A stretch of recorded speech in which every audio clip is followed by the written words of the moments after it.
Mr. Scott, would you please give us your full name and DOC number? Willie Scott 108294.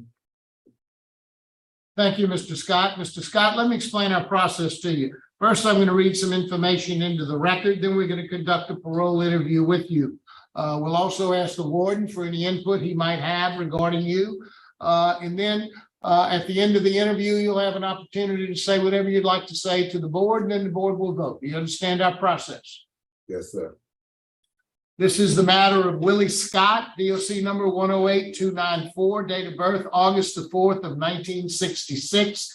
Mr. Scott is a second-time felony offender. He has a parole eligibility date of August the 4th of 2011.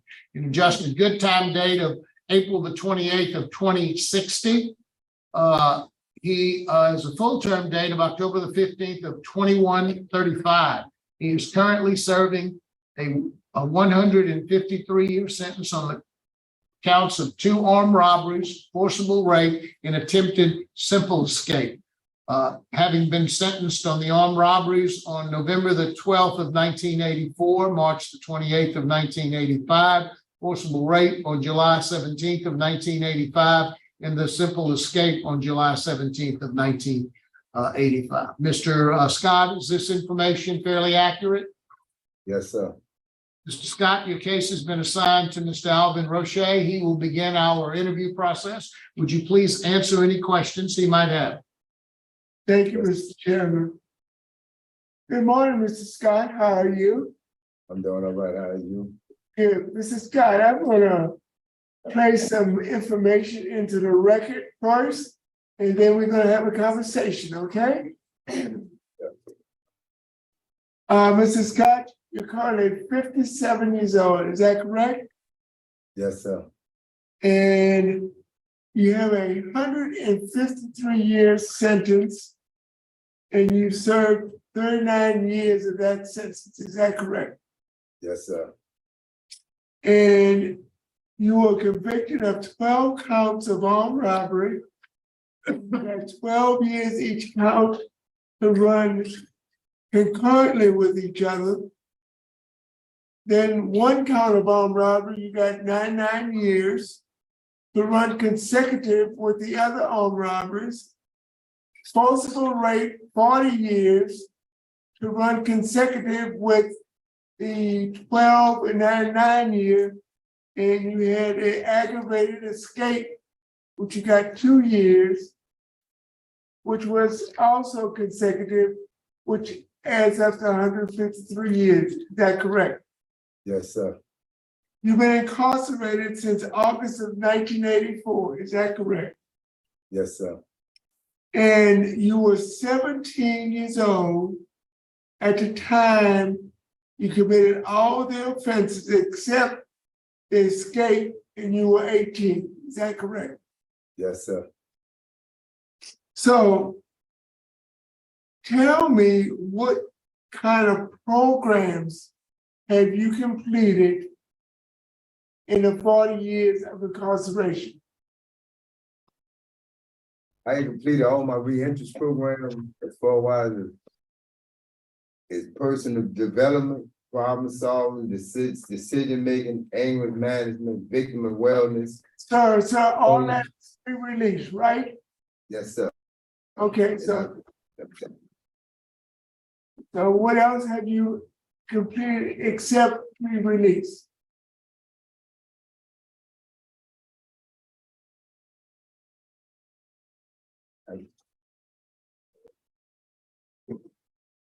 Okay, you finished the old version.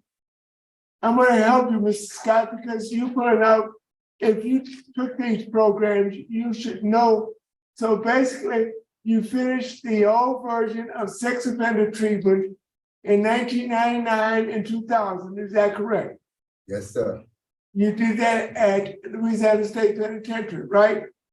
Yeah, I've completed a lot of them at the Louisiana State Penitentiary. I went to taking up coasting and Elaine Hunts as Cajun raisins and stuff, but they lost a lot of my certificates by me being transferred from Louisiana State. And DOC could not verify that you completed those. Am I correct? they can verify they dig off in the records, but I don't have the certificate saying that I completed them, but I went to them classes. But 2 days after you arrived at Rayburn, and 2 days after you arrived at Rayburn, and they offered you to take sex offender treatment again, is that correct? Not to my awareness, I can't recall, you know. You arrived at Rayburn on November 21st, 2022, is that correct? Mrs. Scott, I'm talking to you. You arrived at Rayburn in November of 2022, is that correct? Yes, sir. And 2 days after you arrived, on November 23rd, 2022, an official of Rayburn offered to enroll you in a sex offender treatment, and you refused. Why? I can't recall me refusing no class that they offered me to get into. One day, can you shine some light on that for me, please? I'm looking for that. I don't see that, Mr. Roche. I do see, since he has been here, he was backlogged for living in balance, and he's actively participating in Cage Your Rage. Okay, check his latest annual progress report. Okay.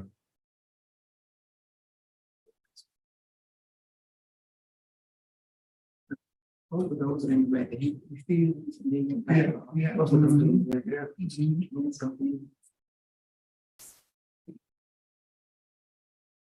And I'm trying to locate that too, but it's in his its own page where you had the PPI one. No, we don't have it. Okay. On August 16, 2023, a annual progress report was done, and under programs, he was removed from anger management on March 23rd, 2023. He refused the sex offender treatment in November of 2022, and he's backlogged for living in balance in November of 2022. I want to know why he refused sex offender treatment in November of 2022.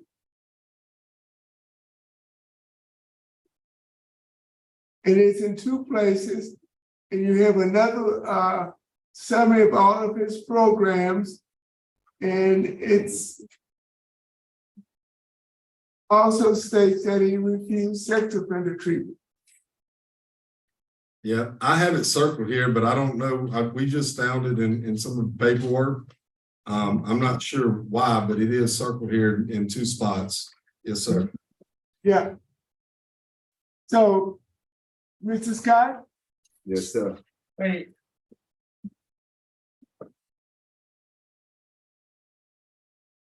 Completed their first TP of the reentry form. So it said that he's already completed, so he refused. He said he completed it already, which. Okay. was So basically, he didn't take it here because he told the social worker that he had already completed the course. And he took the old version of sex offender treatment that only had 2 phases.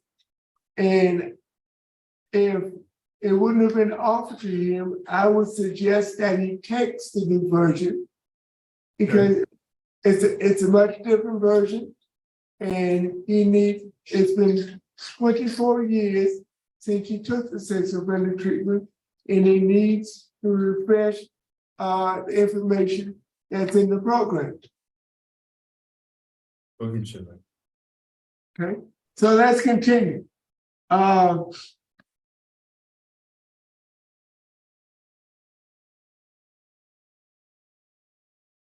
Tell me, what's your current job and what do you do on a daily basis? I'm a cook. And how long have you been in the kitchen? I've been cooking in the kitchen since I've been in Louisiana State Penitentiary. Then they shipped me to Elaine Hunts in 2014. I was the head cook there. Then I just shipped me here and I'm cooking here. Okay, so you've been cooking for over 20, 30 years. Yes, sir.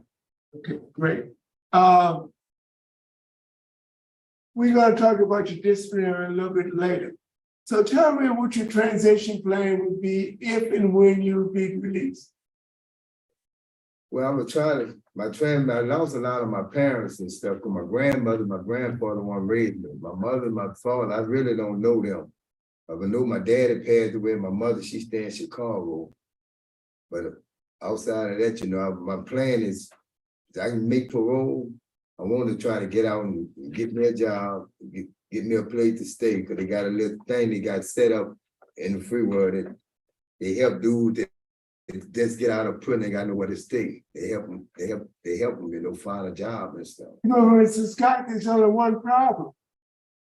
When you parole out, you have to have a place already lined up. That place needs to be examined and approved by probation and parole, and you need some semblance of a opportunity for employment. You have neither. You have no place to stay, and you have no idea what type of work you're going to be doing. I talked to the clarification here, and she was trying to get me certified in Chicago where my mother stayed at. Okay. I don't know how that turned out, because she said she don't know they'll let me go there from Louisiana to Chicago. If your mother lives there, Yes, sir. I don't think there should be a problem. That's where she stayed in Chicago, Illinois. So what you're saying is you'd like to go to live with your mother in Illinois. Yes, sir. Have you started the interstate compact? That's what she was telling me about. She don't know they would do it, She don't know the parole board would let me go to that. And she never did notify me and get back with me on that. You need to initiate that process and have it approved, and let us approve that so you can move to Illinois. Because at the time when I was trying to get all that did, they had set the board back on me. And that was in June. They made the second time they had set me back on the board.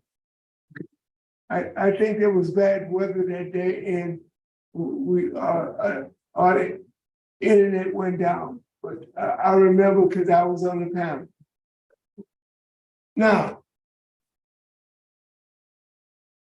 tell me about your drug addiction and abuse of alcohol. Have you ever used drugs? Yes, sir. I used drugs at the time. I was 17 to 16 years old. I was smoking marijuana. I was drinking beer. And at the time, I was staying with my grandparents them, because my mother and my father them, they was street people, So my grandfather, yeah. What kind of drugs did you use? I was smoking marijuana and drinking beer. Anything stronger than marijuana? Anything stronger than marijuana? No, sir. Did you use alcohol? A couple of beers, every day. That was about it. I wasn't getting real drunk or nothing like that. What type of help have you received over the 39 years dealing with your drug and alcohol issues? I went to AA and NA and NAMA drug holder classes. Have you completed anything like living? Actually, you're on backlog for living in balance right now, right? Yes, sir. Now let's talk about your disciplinary issues. You've been incarcerated for 39 years. And you're still getting write-ups. In 2020, you had a write-up for intoxication and aggravated disobedience. So tell me what happened. That intoxicated, I was sick. I had the pneumonia, and they thought I was on drugs, but I wasn't on drugs. I was sick. I had been in the bed for like 2-3 weeks. So they imposed 12 weeks telephone, 12 weeks lost canteen, because you had the flu. And they thought I was intoxicated, but I wasn't intoxicated. 2021, you had a contraband write-up. Yeah, that's because there wasn't no contraband write-up. Mental health put me on in isolation due to the fact that my sister had got whooped half to death from my husband. She was staying in Alabama at the time. And so they felt I needed some time. So they gave you in isolation. a contraband write-up because you had a bout with mental illness. Is that correct? That what they locked me up for, said because of mental health. But you look at the report, you can see that I ain't never did get no sentencing on that. They did. One day, do you have a copy of that write-up? What was the date of that write-up, Mr. Roche?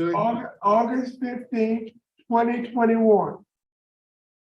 It went to disciplinary court on August 17th, 2021. Offender Willie Scott was on his bed. Another offender came with a lighted smoke substance. Both offenders turned smoking and then went to offender Estave's bed to finish smoking. Okay. So it wasn't what you said it was, okay? Let me inform you that the victim's family is adamantly opposed to your early release. We have 8 impact statements from various members of your victim's family saying they are adamantly opposed based upon the impact this crime had on their relative, and probably the impact from this crime resulted in an ultimate death. So tell me exactly why you're incarcerated, Mr. Scott. Tell me what you did. They said I did armed robbery. About 6-7 months after the robbery was committed, I was arrested for armed robbery. So tell me about the robbery Me and 2 other individuals. Scott, Mr. Scott. I don't need any extra verbiage. Tell me about the robbery at 3 o'clock in the morning when a couple was coming from a party and you accosted them on the front porch and shoved both of them into the house, and tell me what happened on that occasion. On that occasion, I never did enter the house, but that's what I'm convicted for. And I've accept full responsibility of the other charge. You didn't go in the house and tie up the husband, rob him of jewelry, $1,200 of cash, and then took the wife into a bedroom and you took turns, the 3 of you, and raped the victim over a period of hours. And then you left in the victim's car. That didn't happen. Yes, sir, that happened. That's what I'm convicted for. That's what I've been in prison for all these years, yes. why did you feel necessary to rob the couple and then gang rape the wife?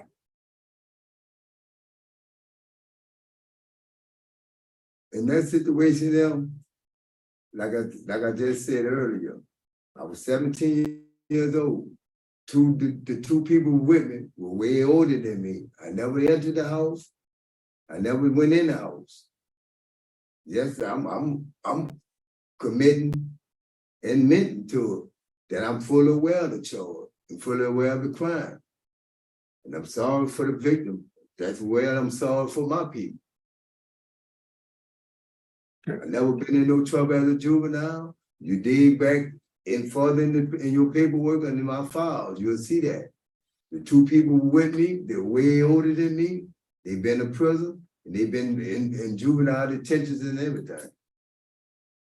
I was there at the wrong place and at the wrong time. Thank you, Mr. Scott. I want to answer the record that Mr. Scott has a very high needs assessment, employment, education, substance abuse, and anti-social thinking. Mrs. Scott, static 99 is a +4.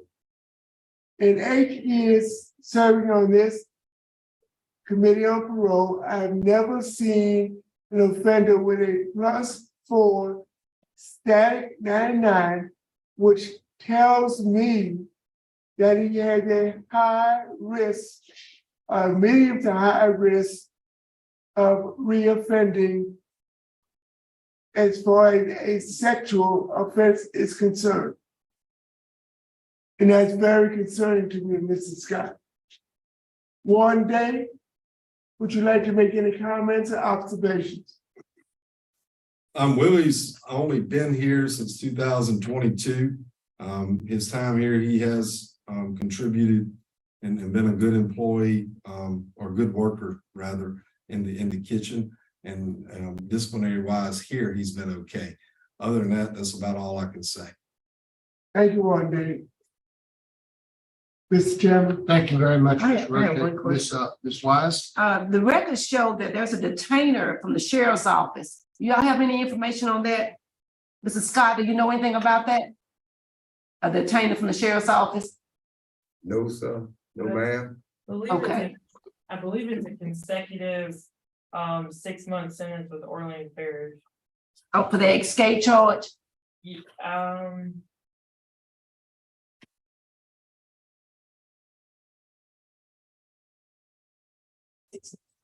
To run consecutive 1467. That's for the escape charge? Okay, that's what it is. It's not for escape, it's 1467. I think that's some kind of like theft or something like that. What parish are you showing? Orleans Parish. Okay, okay. Oh, so you didn't know, Mrs. Scott, you have another 6 months detainer on you. You were convicted of it, but they ran your 6 months paired prison time to run consecutive, so you have to do it after your DOC time, whenever you get out, no matter what. So he's already been convicted of it. Okay, all right, thank you, that clears that up, thank you. Thank you, Ms. Wise. Mr. Scott, is there anything you'd like to say before the board votes? I'm sorry for what I did and the crime that I committed. I feel deeply sorry for the victim. I feel sorry for my people, And I feel like at the time, I was 17 years old. I'm 57 years old now. I'm way more mature. I know right from wrong, serious, dealing with wrong and doing is what's right and what's wrong.